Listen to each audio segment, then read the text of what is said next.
Let's take you to this story now in the Western Cape, where it's been more than a year since a fire gutted parts of Parliament, and at least one union has accused presiding officers of dragging their feet over repairs. Now, the National Health and Allied Workers Union says it remains concerned about the slow progress in finalising a report into the blaze. It says this has delayed the process of holding those responsible to account. But Parliament has hit back at these claims. It says a lot of time has been spent on expert assessment of that damage, with progress expected this year. Let's find out more from Parliamentary Speaker Nosiviwe Mapisa-Nqakula, who joins us this afternoon for more. Madam Speaker, many thanks for your time this afternoon. Perhaps we could start on the back of that intro that I just read on the progress of the report into the fire and when it is set to be finalised so that the repair work can begin.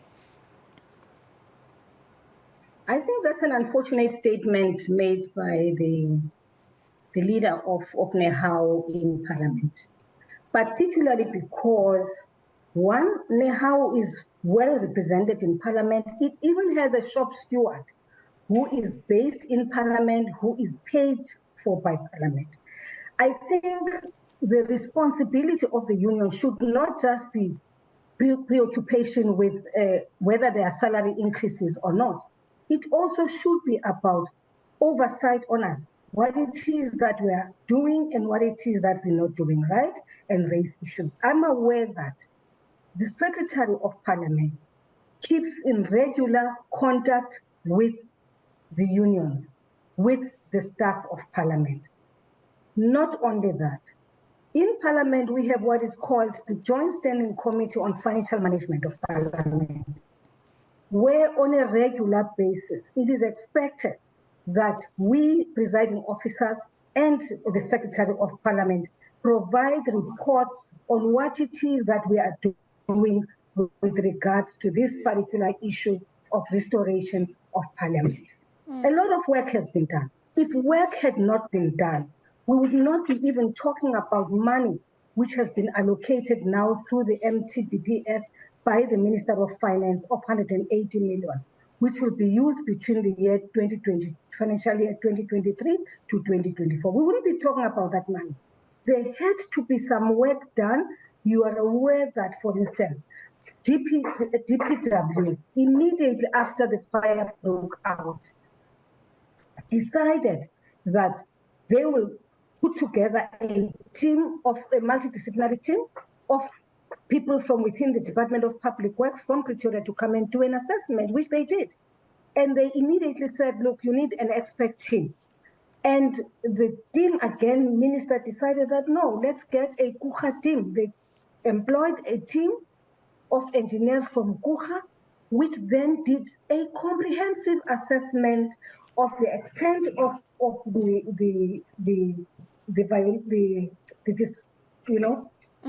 the challenges we have now in the building.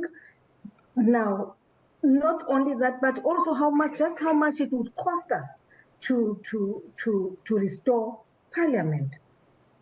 Now, that having been done, that team has been reporting on a regular basis to the Minister of Public Works and has also reported through the minister to us, because the minister would then invite the executive authority of Parliament and the Secretary of Parliament to attend those meetings.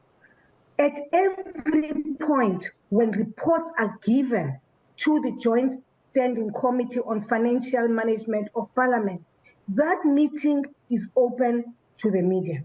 Not only is it open to the media, it's an open meeting. In fact, members of Parliament are actually outnumbered by the media in those meetings. We sometimes have up to 100 people on the platform. People who are interested to hear what progress is being made with regards to this particular issue. So we've had reports. We had the first report presented by KUHA. We had a second report presented by KUHA.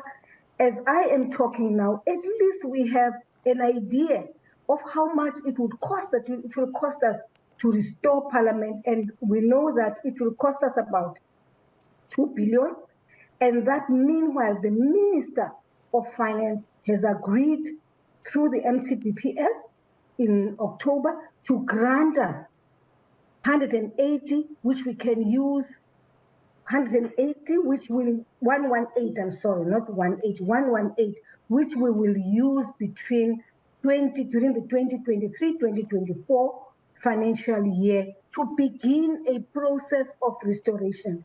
Now, amongst others, that restoration would imply getting offices, their staff members, their members of parliament who still do not have offices to work from. So that money, 117, it isn't much, but for us, it's quite a significant amount, which will go a long way to resolve some of Madam Speaker, we are struggling a little bit with your... Madam Speaker, I just want to say we're struggling a little bit with your network, and I wonder if you can still hear me. And I just want to reflect on the two Nqakula reports or assessments that you've just weighed in on there in your response. Based on what they have found in terms of the extent of the damage and the 2 billion that will be needed ultimately to repair Parliament in its entirety, is there a time frame that they have indicated in this assessment that everything might be finalized? I think it might be one of the concerns that would have come out of the union in terms of when are we going to see some actual work happening and some kind of finalization. Did the assessment indicate that at all?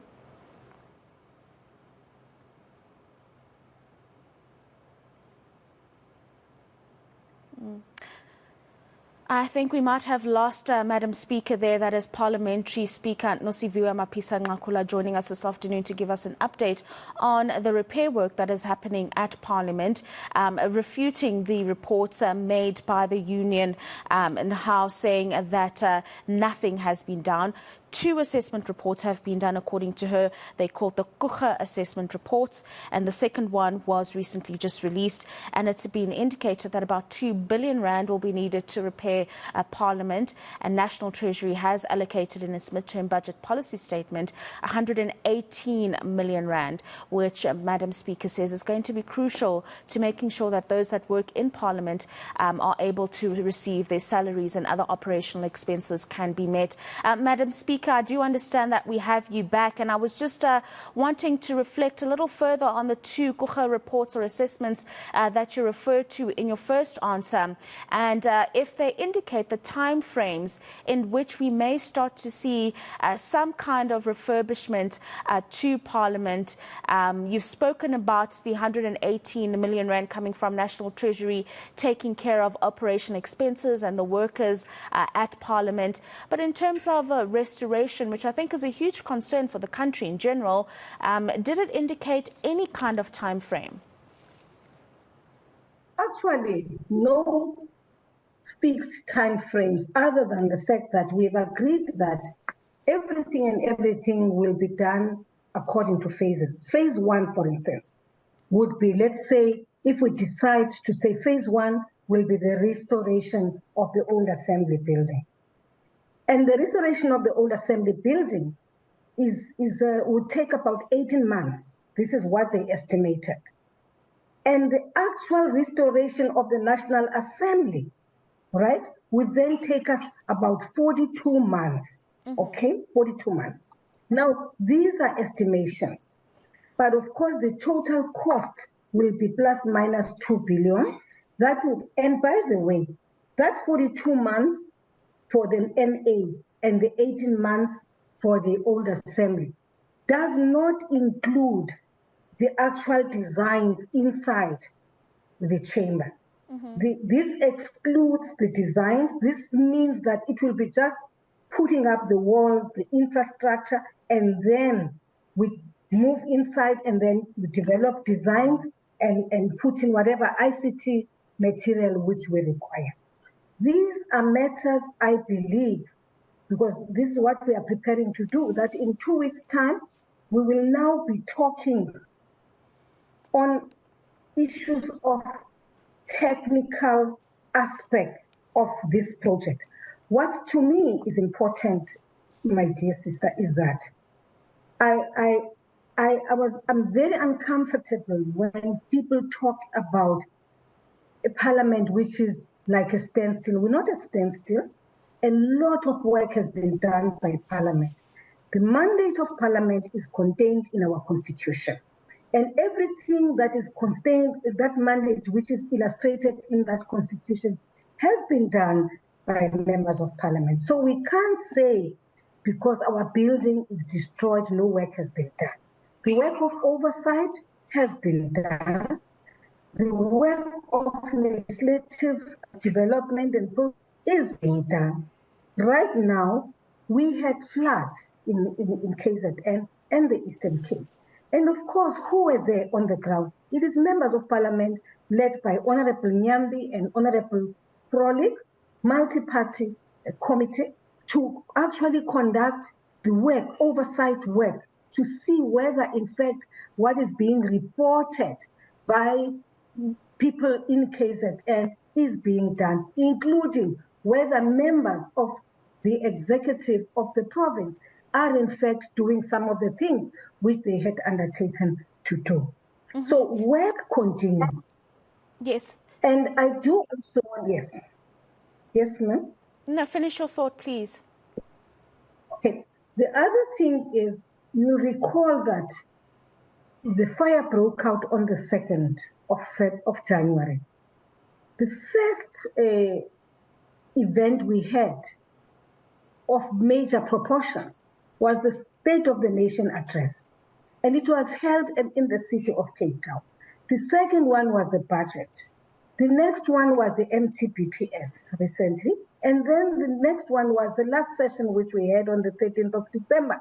So whenever an issue arises where all 400 members are required to be physical in Parliament, we have made it possible, and the staff, the officials of Parliament have made it possible for that to happen. So I don't think it is fair for anyone to suggest that Parliament has not been able to fully carry out its constitutional mandate because of this particular problem and because there is no progress.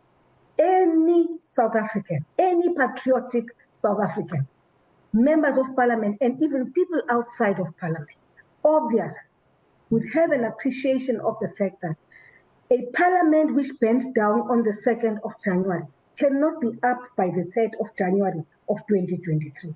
But work behind the scenes is being done to ensure that is why we have this money now. That is why we know that there's 2 billion which is going to be spent on the project. That is why we have the 118 to do the things we are supposed to do. It is because there's ongoing work which is being done by all of us behind the scenes to make sure that Parliament is up and running. Thank you very much, Madam Speaker. Hopefully we'll get to catch up soon in terms of the plans for the State of the Nation as well as a national budget speech this year.